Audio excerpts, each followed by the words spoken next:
அந்த காலத்துல ரொம்ப ரொம்ப தொலைவுல ஒரு பெரிய அழகான காட்டு இருந்துச்சு கண்ணு. அந்த காட்டுக்குள்ள இருக்கிற மான், முயல், பறவையெல்லாம் எப்பவும் பயத்தோட தான் வாழ்ந்துச்சு. ஏன்னா அங்க ஒரு பயங்கர சிங்கம் இருந்துச்சு இல்லையா?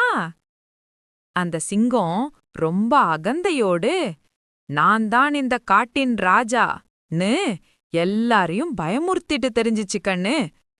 ஒரு நாள் அந்த காட்டுக்குள்ள ஒரு சின்ன புத்திசாலி நரிக்குட்டி வந்துச்சு. சிங்கத்த பார்த்தோம், அது பயப்படவே இல்ல கண்ணு.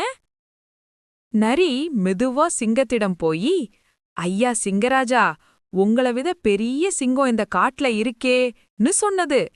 சிங்கம் கோபமா, எங்க இருக்கான் காட்டுடான்னு கர்ஜிச்சது.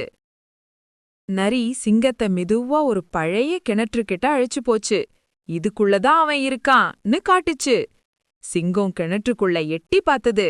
அதோடைய தன்னுடைய பிரதிபலிப்பு தண்ணீர்ல தெரிஞ்சது. இவன்தான் என் எதிரின்னு தவறா நினைச்சது. அவ்ளோ கோபத்தோட கிணற்றுக்குள்ள பாய்ந்துச்சு கண்ணு. அதுக்கு பிறகு காடு முழுக்க அமைதியாயிட்டுச்சு.